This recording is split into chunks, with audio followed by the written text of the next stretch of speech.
প্ৰায় 8 মাহ বিৰতিৰ পিছত প্ৰায় 217 দিনৰ পিছত ঢিঙৰ বিধায়ক আমিনুল ইছলাম আজি আহিছে আৰু তেওঁ শীতকালীন বিধানসভা অধিৱেশনত তেওঁ ভাগ ল'বলৈ আহিছে। তেওঁ ঘৰৰ পৰা পোনে ঢিঙৰ পৰা তেওঁ পোনে আজি এতিয়া বিধানসভা অধিৱেশনলৈ আহিছে।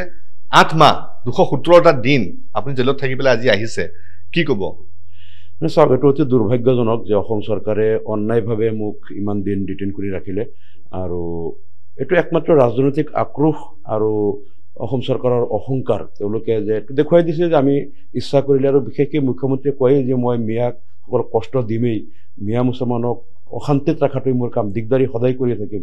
গতিকে সেই জনগোষ্ঠীৰ মই প্ৰতিনিধিত্ব কৰোঁ আৰু সেই জনগোষ্ঠীৰ ওপৰত যেতিয়া চৰকাৰে অত্যাচাৰ কৰে, মই যিহেতু তাৰ প্ৰতিবাদ কৰোঁ, গতিকে তেওঁলোকে দেখুৱাই দিছে যে বিনা দুখত এটা মানুহক আমি ইচ্ছা কৰিলে NSAৰ অধীনত ইমান দিন আমি জেলত ৰাখিব পাৰোঁ। গতিকে এইটো চূড়ান্ত স্বেচ্ছাচাৰিতা আৰু অহংকাৰ। আৰু এই কথাটো যেতিয়া পেহেলগামৰ ঘটনাৰ পিছতেই যিহেতু গোটেই সমগ্ৰ দেশবাসীৰ মাজত যোনটো আপোনাৰ এটা চেঞ্চিটিভ টাইম আছিলে আৰু সেইটো সময়তে আপুনি এটা বিশেষভাৱে মন্তব্য কৰিলে, সেইটো আলম লৈ যিহেতু আপোনাক গ্ৰেপ্তাৰ কৰা হৈছিলে, গতিকে আপুনি কিমান দূৰ ভাবে যে সেইটো কিমান দূৰ সমীচীন আছিলে সেই আপুনি মন্তব্য সেইটো সময়ত কৰিলে? আপুনি মোৰো এইটো 100% মই এইটো কৰাটো উচিত আছিল, কাৰণ যিহেতু ইয়াত আমাৰ ভাৰতৰ 26জন নাগৰিকক গুলীয়াই হত্যা কৰি থৈ অনায়াসে গুচি যাব পাৰে পাকিস্তানৰ স্পন্সৰ্ড উগ্ৰপন্থী, তাত এজনো চিকিউৰিটি নাই।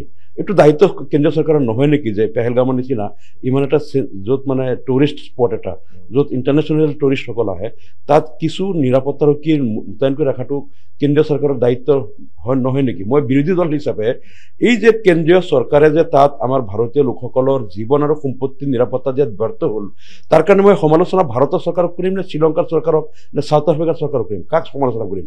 আমি বিৰোধী দল হিচাপে ইয়াৰ কাৰণে জগৰীয়া কেন্দ্ৰীয় চৰকাৰে তেওঁলোকে তাত নিৰাপত্তাৰক্ষী কিয় নাৰাখিলে?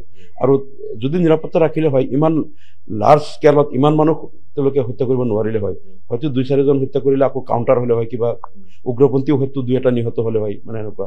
আপুনি নিৰাপত্তাৰ কুটি কথাটো কৈছিলে আৰু আপুনি যোনটো সেইটো সময়ত যোনটো মন্তব্য কৰিছিলে, আপুনি তাৰপৰা আজিও বিচ্যুত হোৱা নাই? আপুনি একে অটল স্থিতিতে আছে? মই সেইটোৱে কৈছোঁ যে ইয়াৰ কাৰণে কেন্দ্ৰীয় চৰকাৰ যিহেতু তাত নিৰাপত্তা দিয়াত প্ৰদান কৰাত ভাৰত চৰকাৰ ব্যৰ্থ হৈছে, মই বিৰোধী দলৰ সদস্য হিচাপে মই ভাবোঁ যে এইটো মোৰ ৰাইট আছে যে যদি এই দেশৰ চৰকাৰে আমাৰ দেশৰ নাগৰিকৰ জীৱন সম্পত্তিৰ নিৰাপত্তা দিয়াত ব্যৰ্থ হয়, তেনেহ'লে চৰকাৰক সমালোচনা কৰাৰ অধিকাৰ আছে বিৰোধী দলৰ।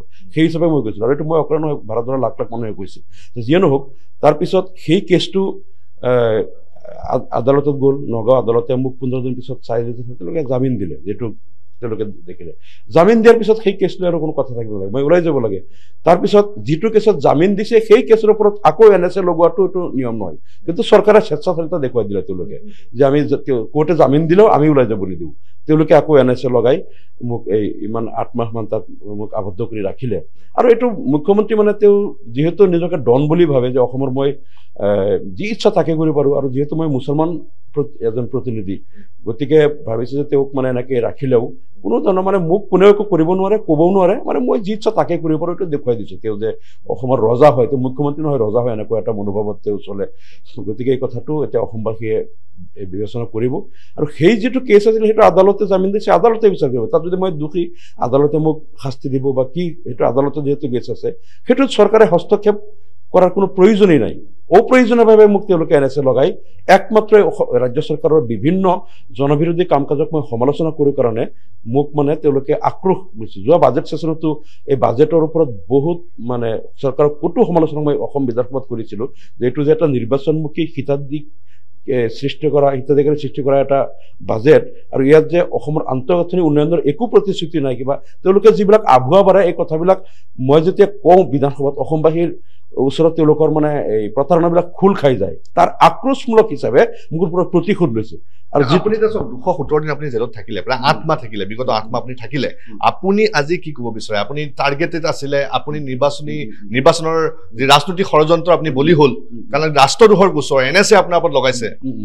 এই কথাটোতো যেতিয়া আদালতে মাননীয় উচ্চ ন্যায়ালয়ে, মই ধন্যবাদ দিছোঁ মাননীয় উচ্চ ন্যায়ালয়ক যে মোক ন্যায় প্ৰদান কৰিলে, আৰু পৰহি যেতিয়া ৰায় দিলে যে অন্যায়ভাৱে মোক ইয়াত NSA লগোৱা হৈছে আৰু এইটো NSAটো তেওঁলোকে খাৰিজ কৰিলে আৰু মোক অতি সোনকালে মোকলাই দিবলৈ আদেশ দিলে যেতিয়া ৰাজ্য চৰকাৰে NSA লগোৱাৰ গ্ৰাউণ্ড নাই যেতিয়া আদালতে বিবেচনা কৰিছে যে তেওঁক গ্ৰাউণ্ড নোহোৱাকৈ অন্যায়ভাৱে ৰাখিছে এতিয়া মই ভাবোঁ যে অসম চৰকাৰে আমাৰ ধিং সমষ্টিক এই 8 মাহ যে মোক ৰাখিলে কেৱল মোৰেই কষ্ট হোৱা নাই ধিং সমষ্টিৰ বহুত ক্ষতি হৈছে যিহেতু তাত কেইবা লাখ ৰাইজৰ মই প্ৰতিনিধি আৰু মুখ্যমন্ত্ৰীতকৈ বহুত বেছি ভোট পাই মই নিৰ্বাচিত হৈছিলোঁ বিধায়ক হিচাপে গতিকে ইমান দিন মোক কষ্ট দিয়াৰ কাৰণে আৰু ধিং সমষ্টিৰ যিটো ক্ষতি হ'ল আৰু যেহেতু আদালতে ক'লে যে NSAটো অন্যায়ভাৱে লগোৱা হৈছে গতিকে মই ভাবোঁ এতিয়া ৰাজ্য চৰকাৰে মুখ্যমন্ত্ৰীয়ে ধিং সমষ্টি বাহিনীৰ ওচৰত ক্ষমা খোজা উচিত ধন্যবাদ আৰু যেহেতু এয়া দেখিবলৈ পাইছে ধিঙৰ যি বিধায়ক মোৰ সহযোগী যদি দেখুৱাই তেন্তে ইতিমধ্যে তেওঁ প্ৰস্থান কৰিছে আৰু এনেদৰে তেওঁ ইতিমধ্যে আহিছে এই মুহূৰ্তত আৰু যেহেতু তেওঁ পোনে পোনে এই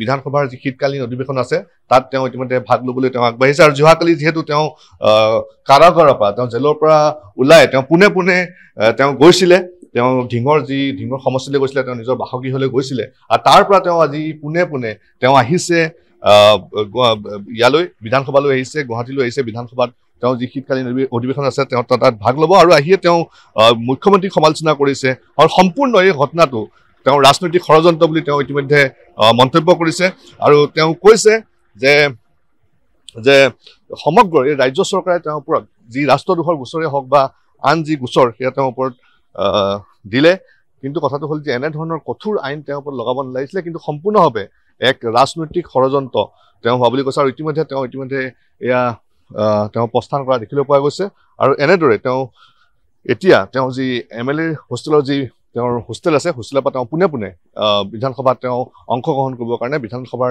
শীতকালীন অধিৱেশনত তেওঁ ভাগ ল'বৰ কাৰণে তেওঁ এই মুহূৰ্তত যোৱা দেখা গৈছে